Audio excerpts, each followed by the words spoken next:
Everyone, very good morning to all of you. आज के दिन की शुरुआत करेंगे 3 फरवरी 2023 के करंट अफेयर के साथ। हर एक क्वेश्चन इंपॉर्टेंट है, इसलिए आप ध्यान से देखिएगा एवरी क्वेश्चन को। पीडीएफ आपको बताई है, आप एग्जाम इंजन एप्लीकेशन से डेली का पीडीएफ करंट अफेयर का आंसर की के साथ डाउनलोड कर सकते हो। इतना ही नहीं, पीडीएफ की खास बात आपको पता ही है कि साथ में डेली के जितने क्वेश्चन होते हैं उससे रिलेटेड आगे पीछे का जितना भी स्टैटिक जीके का डेटा होता है वो सब भी आपको पीडीएफ में दिया रहता है। तो एग्जाम इंजन एप्लीकेशन से आप डेली के डेली पीडीएफ जरूर डाउनलोड कर लिया करिए। शुरू करने से पहले बात करेंगे कल के क्वेश्चन की। कल का मेरा आपसे सवाल ये था कि इन चारों में से कौन सा ये बांध है जो कि सतलज नदी के ऊपर स्थित है। तो इन चारों में से भाखड़ा नंगल डैम जो है ये सतलज नदी के ऊपर स्थित है। सवाल ये उठता है कि ये बांध कहाँ पर है, तो आपको ध्यान रखना है ये है हिमाचल प्रदेश में। और हिमाचल प्रदेश में कौन से डिस्ट्रिक्ट में है? तो इस डिस्ट्रिक्ट का नाम है बिलासपुर। क्या बोलते हैं? बिलासपुर डिस्ट्रिक्ट। इसकी स्थापना 1963 में करी गई थी। बाकी अगर कोयना डैम की बात करें तो ये आपका महाराष्ट्र में पड़ता है, महाबलेश्वर में। नागार्जुन सागर डैम ये तेलंगाना में पड़ता है। और गांधी सागर डैम ये एमपी में पड़ता है, भोपाल के करीब। अब चलिए शुरू करते हैं आज के करंट अफेयर। आज की पहली न्यूज ये है कि कल के दिन 2 फरवरी से लेकर 4 फरवरी तक के लिए पहली employment working group meeting G20 की शेरपा की आयोजित करी जा रही है। कौन से शहर में? तो कल के दिन इसका उद्घाटन किया गया है जोधपुर में। राजस्थान के जोधपुर को पूरे तरीके से राजस्थानी कल्चर थीम के बेसिस पर सजाया गया है। और इस मीटिंग में G20 के पूरे 19 नेशंस हिस्सा ले रहे हैं और साथ में यूरोपियन यूनियन का भी डेलीगेशन यहाँ पर हिस्सा ले रहा है। G20 की अगर बात करें तो इसकी स्थापना 1999 में करी गई थी। और आपको ध्यान रखना है इस साल 2023 में भारत G20 की अध्यक्षता कर रहा है। और भारत ने ये अध्यक्षता किससे ली है? तो इससे पहले 2022 में इंडोनेशिया ने इसको लीड किया था। क्या आप मुझे कमेंट बॉक्स में लिखकर बता सकते हो अगले साल G20 की अध्यक्षता कौन सा देश लेगा? फिलहाल आपको ध्यान रखना है 2 से 4 फरवरी तक वर्किंग ग्रुप मीटिंग आयोजित करी जा रही है। इस मीटिंग की खास बात ये होगी कि यहाँ पर बेरोजगारी को लेकर बात होगी। ये जितने भी 19 देश हैं ये सब कुछ ना कुछ ऐसी योजनाओं पर बात करेंगे कि हर एक देश में बेरोजगारी को ज्यादा से ज्यादा रूप में घटाया जा सके। 4 फरवरी को ये मीटिंग खत्म होगी। इसके बाद 6 फरवरी से एक और G20 की मीटिंग शुरू है, वो चलेगी 8 फरवरी तक।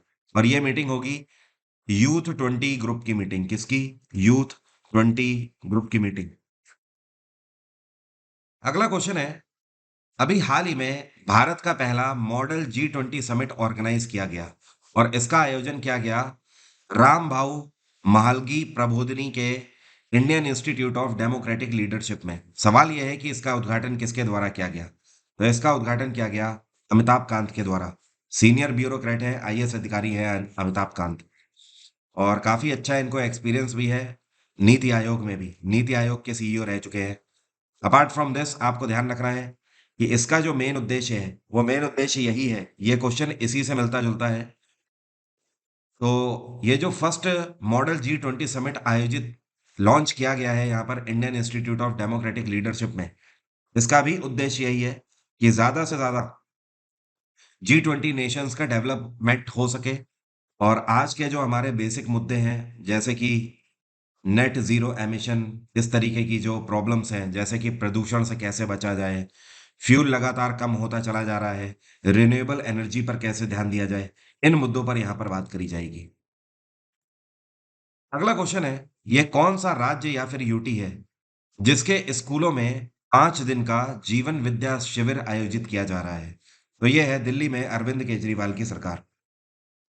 केजरीवाल की सरकार ने फैसला लिया है कि ये 5 दिन का जीवन विद्या शिविर लॉन्च करेंगे और ये इसकी शुरुआत भी हो चुकी है।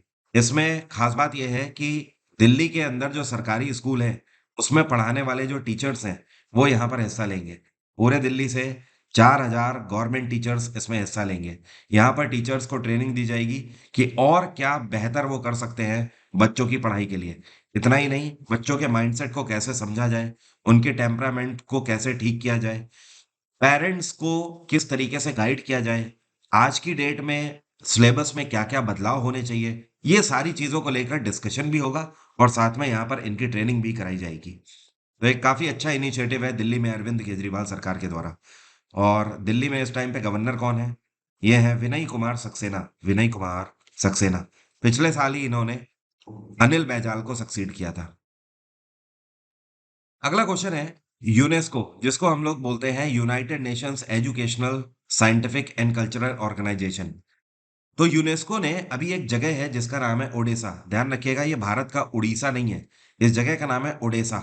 तो ये जो ओडेसा है इसको world heritage endangered site declare कर दिया है। सवाल ये उठता है कि ये ओडेसा कौन से देश में स्थित है। ओडेसा एक शहर है यूक्रेन का, और ये काला सागर से कोस्टल एरिया पर लगा हुआ एक शहर है। अब देखो, ओडिशा को world heritage in danger site declare क्यों किया गया? क्योंकि रूस के द्वारा जो लगातार हवाई हमले हो रहे हैं उससे ओडिशा शहर को बहुत नुकसान पहुंचा है। ये बहुत ही पुराने शहरों में से एक है यूक्रेन के। और सबसे बड़ी बात, यहाँ पर एक म्यूजियम है जो पूरे यूक्रेन का सबसे बड़ा म्यूजियम है। इस म्यूजियम की खास बात यह है कि इसकी जो विंडोज हैं वो सब शीशे की हैं, और इसकी जो रूफ है, ऊपर जो इसका जितना भी छत है, ये भी ग्लास का बना हुआ था। तो ये रूस के हवाई हमले में ध्वस्त हो गया। इसकी स्थापना 1899 में करी गई थी। अब आप समझ लीजिए, वहां की महारानी कैथरीन के द्वारा इसकी स्थापना करी गई थी। बट अभी पिछले साल जुलाई के महीने में ये डिस्ट्रॉय हो गया था, जिसकी वजह से यूनेस्को ने वर्ल्ड हेरिटेज इंडेंजर साइट इसको डिक्लेयर किया है। जब भी यूनेस्को डेंजर साइट किसी को डिक्लेयर करता है तो इसका मतलब ये होता है कि वो जगह अब अपनी पहचान खो रही है, तो उसे बचाने के लिए आगे आना होगा। यूक्रेन की कैपिटल है कीव। और यहाँ पे सरकार किसकी चल रही है? यूक्रेन के राष्ट्रपति कौन है? ये है व्लादिमीर जेलेंस्की। रशिया में इस टाइम पे व्लादिमीर पुतिन की सरकार है। जापान में योशिहिदे सुगा की सरकार है। और अमेरिका में तो आपको पता ही है, जे बिडेन की सरकार है। यूनेस्को की अगर बात करें तो इसकी स्थापना 1945 में करी गई थी। इसका हेडक्वार्टर है पेरिस। और यूनेस्को के हेड है इस टाइम पे एंड्रू अजूले। क्या नाम है? एंड्रू अजूले। अगला क्वेश्चन है, इस साल खेलो इंडिया यूथ गेम्स 2022 का कौन सा संस्करण मध्य प्रदेश के भोपाल में आयोजित किया जा रहा है? तो इस बार पांचवां संस्करण खेलो इंडिया यूथ गेम्स का आयोजित किया जा रहा है। बहुत इंपॉर्टेंट है, ध्यान रखिएगा। पिछली बार जो चौथा संस्करण खेला गया था वो कहाँ खेला गया था? तो ध्यान रखिएगा, वो हरियाणा के पंचकुला में खेला गया था। कहाँ पर? पंचकुला में। अब एक और चीज आपको ध्यान रखनी है, ये खेल की शुरुआत कब से हो रही है? तो इसकी शुरुआत हो चुकी है 31 जनवरी से मध्य प्रदेश के भोपाल में। और ये कब तक चलेंगे? ये चलेंगे 11 फरवरी तक, इस बार के खेलो इंडिया यूथ गेम्स। दूसरी एक और चीज आपको ध्यान रखनी है कि इस बार इसका उद्घाटन किसने किया है? तो ऑब्वियसली स्पोर्ट्स मिनिस्टर कौन है? अनुराग सिंह ठाकुर। अनुराग सिंह ठाकुर, इन्हीं के द्वारा इसका उद्घाटन किया गया है। कल के दिन बजट आ चुका है। माफी चाहता हूँ, परसों के दिन ही बजट आ चुका है, और मैंने आपको बजट का पूरा वीडियो भी दे दिया है। अगर आपने नहीं देखा है तो एक बार देख लीजिएगा। मैंने फुल एंड फॉर्म पूरी डायरेक्ट बात करी हुई है उस बजट पे। हर एक चीज आपको पॉइंट टू पॉइंट बताई है। तो फिलहाल उसमें से सबसे ज्यादा इंपॉर्टेंट चीज ये है कि यूनियन बजट 2023 में जो टैक्स पेयर्स के लिए रिबेट लिमिट है, इसको 5 लाख से बढ़ाकर कितना कर दिया गया है? इसको 5 लाख से बढ़ाकर 7 लाख कर दिया गया है। आपको पता है, कई लोगों को ऐसा लग रहा है, क्योंकि बहुत सारे स्टूडेंट कमेंट कर रहे थे उस बजट वाले वीडियो पर कि सर एक जगह आपने लिखा है कि 0 से लेकर 3 लाख तक निल वाली स्लेब में आप आ रहे हो, आपको कोई टैक्स नहीं देना है, और दूसरी तरफ आप बोल रहे हो कि 7 लाख तक रिबेट मिलेगा। तो सर ये दो बातें आप कैसे बोल रहे हो? तो देखिए, आप ध्यान दीजिए, दोनों अलग अलग बातें हैं। यहाँ पर बात हो रही है रिबेट की। रिबेट का मतलब है छूट मिलेगी आपको। छूट का मतलब ये नहीं है कि आपको जीरो टैक्स पे करना है। पहले 5 लाख तक में आपको छूट मिल रही थी, अब 7 लाख तक में आपको छूट मिलेगी अगर आपकी इनकम 7 लाख है तो। लेकिन हाँ, अगर 3 लाख तक आपकी इनकम है साल की, तो फिर आपको टैक्स देना है जीरो। आप नील की स्लेब में आओगे। मेरी बात उम्मीद करता हूं अब आप समझ गए होंगे। और बजट के लिए आर्टिकल कितना होता है? बजट के लिए आर्टिकल 112 है हमारे संविधान में, और इसको फाइनेंशियल प्लान के नाम से जाना जाता है।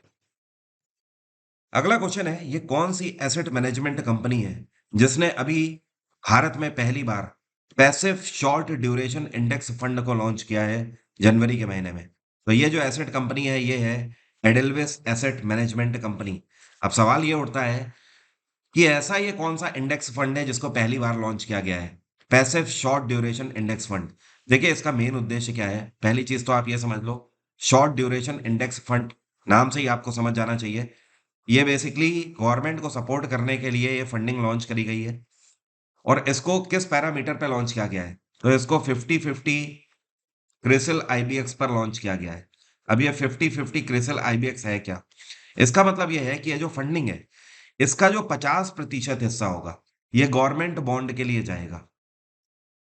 गवर्नमेंट बॉन्ड का मतलब केंद्र सरकार के बॉन्ड्स के लिए जाएगा और जो 50% हिस्सा है, ये स्टेट डेवलपमेंट लोन्स को भरने के लिए जाएगा।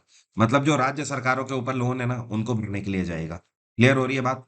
वो 50% फंड राज्य सरकारों को सपोर्ट करेगा, 50% केंद्र सरकार को सपोर्ट करेगा। जो आपको पिक्चर में दिख रही हैं, ये हैं जमुना जी। अभी हाल ही में इनका निधन हो गया, 86 वर्ष की उम्र में। कौन थी ये? लेखिका थी, राजनेता थी, अभिनेत्री थी या फिर सोशल वर्कर थी? तो बेसिकली अगर देखा जाए तो ये एक्ट्रेस थी, अभिनेत्री थी। लेकिन उसके बाद इन्होंने पॉलिटिक्स भी ज्वाइन किया था। ये कांग्रेस की तरफ से लोकसभा एमपी भी रह चुकी हैं। तो जमुना जी अभिनेत्री के रूप में इन्होंने 1, 2, 10, 15, 20 नहीं बल्कि 200 से ज्यादा मूवीज में काम किया हुआ है। 200 से ज्यादा फिल्मों में। इन्होंने हिंदी के साथ साथ कन्नड़, तेलुगु और तमिल सिनेमा में भी काम किया हुआ है। तो काफी बड़ी अभिनेत्री जमुना जी का निधन हो गया 86 वर्ष की उम्र में। अगला क्वेश्चन है, ये कौन सी संस्था है या कंपनी है जिसने अभी हाल ही में ब्रिटिश कंपनी रोल्स रॉयस के साथ एक पैक्ट साइन किया है और रोल्स रॉयस की मदद से अब भारत में मरीन डीजल इंजन बनाए जाएंगे? तो ये कंपनी है जीआरएसई, क्या बोलते हैं, garden reach ship builders and engineers limited. देखिए जीआरएसई जो है, ये कोलकाता बेस्ड कंपनी है और ये एक ऐसी कंपनी है जो कि इंडियन नेवी के लिए वेसल्स बनाने का काम करते हैं। ये कैरियर वेसल तो बनाते ही बनाते हैं, साथ में डिस्ट्रॉयर वेसल भी बनाते हैं, मतलब जिसको आप अटैकिंग वेसल बोल सकते हो, जिससे इंडियन नेवी अटैक करती है।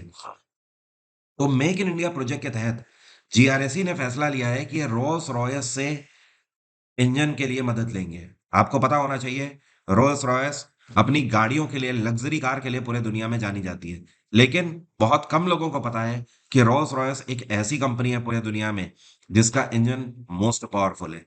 अब आप समझ सकते हो, रोल्स रॉयस का जो इंजन है, इस इंजन का यूज ब्रिटिश नेवी अपनी सबमरीन्स तक में करती है। अब इस इंजन में कितना पावर होगा, यू कैन इमेजिन कि ब्रिटिश सबमरीन्स इतने नीचे तक डाइव करती हैं, आसानी से ऊपर आ जाती हैं। तो मेक इन इंडिया प्रोजेक्ट के तहत अब रोल्स रॉयस इंडियन नेवी को मदद करने के लिए जीआरएसई का सपोर्ट करेंगे। जीआरएसई की स्थापना 1884 में करी गई थी और ये जो पैक्ट है, ये साइन किया गया है जीआरएसई के चेयरपर्सन पी आर हरी के द्वारा। पी आर हरी। अगला क्वेश्चन है, ये कौन सी कंपनी है जिसने अभी हाल ही में समाधान लॉन्च किया है, a one stop solution centre for oil palm farmer? कहने का मतलब यह है कि भारत में पाल्म ऑयल की पैदावार करने वाले जो किसान हैं, उनको सपोर्ट करने के लिए सॉल्यूशन सेंटर कौन सी कंपनी के द्वारा लॉन्च किए गए हैं? और इन सेंटर्स का नाम है समाधान। तो ये कंपनी है गोदरेज एग्रोवेट लिमिटेड। अब देखिए, इन समाधान सेंटर के थ्रू होगा क्या। गोदरेज ऐसे किसान जो कि पाल्म ऑयल से जुड़े हुए हैं, उनको पाल्म ऑयल और ज्यादा कैसे पैदा किया जा सकता है उसके बारे में ट्रेनिंग भी देंगे। साथ में भारत सरकार की कौन कौन सी योजनाओं का उनको लाभ मिल सकता है, ये उन तक पहुंचाएंगे। इतना ही नहीं, वो और पैसे की बचत कैसे कर सके, ये भी सारी ट्रेनिंग देंगे। बाकी अगर गोदरेज एग्रोवेट की बात करें, तो इसकी स्थापना 1991 में करी गई थी। इसके मैनेजिंग डायरेक्टर हैं इस टाइम पे बलराम सिंह यादव। कौन है? बलराम सिंह यादव। और इसका हेडक्वार्टर है मुंबई। अगला क्वेश्चन है, ये कौन सा बैंक है जिसने अभी हाल ही में एक bank assurance agreement pact sign किया है स्टार हेल्थ कंपनी और साथ में एलाइड इंश्योरेंस के साथ? ये एक लॉन्ग टर्म के लिए इन्होंने एग्रीमेंट साइन किया है। यह है पंजाब नेशनल बैंक। पहले भी Punjab national bank star health और एलाइड इंश्योरेंस की ही पॉलिसी बेच रहा था, लेकिन अब इसको एक लॉन्ग टर्म के लिए बढ़ा दिया गया है एग्रीमेंट को, क्योंकि दोनों के रिलेशन काफी अच्छे रहे। मतलब इसका सीधा सा ये मतलब है, आप ये समझ लो कि अगर आप पंजाब नेशनल बैंक से कोई लोन लेते हो, तो आपको इंश्योरेंस इन कंपनियों से लेना होगा। क्लियर हो गई बात? और पीएनबी की स्थापना 1894 में करी गई थी। ये भारत का पहला स्वदेशी बैंक है जिसमें सिर्फ भारतीयों के शेयर थे। इसके संस्थापक लाला लाजपत राय थे। पीएनबी का हेडक्वार्टर है नई दिल्ली और इस टाइम पे पीएनबी के चेयरपर्सन कौन है? ये है ए के गोयल। अतुल कुमार गोयल। अगला क्वेश्चन है, अभी हाल ही में पश्चिम बंगाल के अंदर कोलकाता में इंटरनेशनल कोलकाता बुक फेयर का 46वां संस्करण का उद्घाटन किया गया। इस बार इसका थीम कंट्री कौन सा है? तो थीम कंट्री है इस बार इसका स्पेन।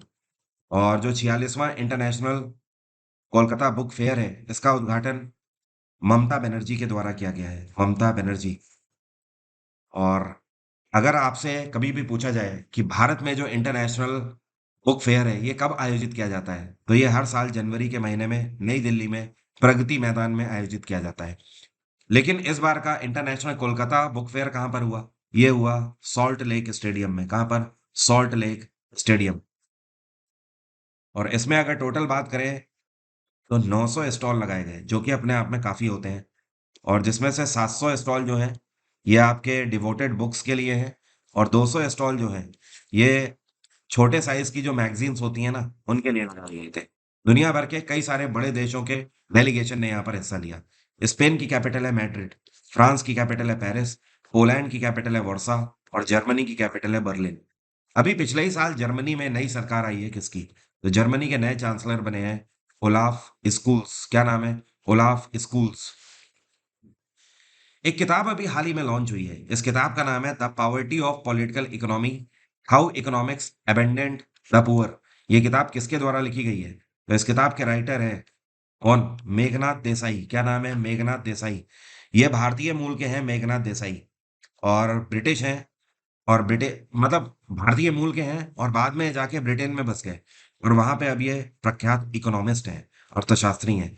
तो इन्होंने इस किताब में बखूबी ये बताया हुआ है कि किस तरीके से अगर इकोनॉमी एक पॉलिटिकल इकोनॉमी में बदल जाए, तो वो एक ऐसी अर्थव्यवस्था बन जाती है जिसमें गरीबों की जनसंख्या बढ़ती ही चली जाती है और एक टाइम के बाद गरीबों को उस अर्थव्यवस्था से किस तरीके से हटाकर बाहर कर दिया जाता है। तो काफी इंटरेस्टिंग बुक है और इस टाइम पे मार्केट में छाई हुई है, इंपॉर्टेंट है, आपसे पूछी भी जा सकती है। इंडियन कोस्ट गार्ड डे कौन से दिन मनाया गया? हिंदी में बोले तो भारतीय तट रक्षक दिवस। ये दिवस हर साल 1 फरवरी को मनाया जाता है। और इसकी जो टैगलाइन है इंडियन कोस्ट गार्ड की, इसको बोलते हैं वयम तटम रक्षामा। क्या बोलते हैं? वयम तटम रक्षामा। और इंडियन कोस्ट गार्ड के चीफ कौन है इस टाइम पे? ये है वीरेंद्र सिंह पठानिया, वीएस पठानिया। ठीक है। अब मेरा आज का सवाल आपसे है, आप में से कितने लोग बता सकते हो राजीव गांधी खेल रत्न पुरस्कार, जो कि खेल का सर्वोच्च सम्मान है? ठीक है। वैसे अभी इसका नाम बदल दिया गया है, अब इसको मेजर ध्यानचंद खेल रत्न पुरस्कार के नाम से जाना जाता है। तो क्वेश्चन मेरा ये है कि ये पहले ऐसे कौन से खिलाड़ी हैं जिनको राजीव गांधी खेल रत्न पुरस्कार से सम्मानित किया गया था? कमेंट बॉक्स में जल्दी से लिखकर बताइए। इस बैच की शुरुआत कल से हो चुकी है। आप इसको अभी भी ज्वाइन कर सकते हो एग्जाम इंजन पर, जहां पर मैं आने वाले सभी एग्जाम्स के लिए 1500 से भी ज्यादा बेस्ट एमसीक्यूज आपके कवर कराऊंगा फरवरी के महीने में। तो आप मौका देख के चौका मारिए, क्योंकि ऐसे बैचेस जल्दी आते नहीं हैं और इसकी कॉस्ट मैंने बहुत ही नॉमिनल रखी हुई है कि हर कोई यहाँ पर पढ़ाई कर सके। ऐसा ना हो कि पैसे की वजह से शिक्षा अधूरी रह जाए। तो अभी इसके लिए आप एडमिशन ले सकते हो। 4 से 5 दिन के बाद एडमिशन विंडो इसकी भी बंद हो जाएंगी। आज की बात यहीं तक रहेगी। कल सुबह 4 बजे फिर से मेरी आपसे मुलाकात होगी यहीं पर। Thank you everyone, bye, take care, have a nice day. आपका दिन मंगलमय हो।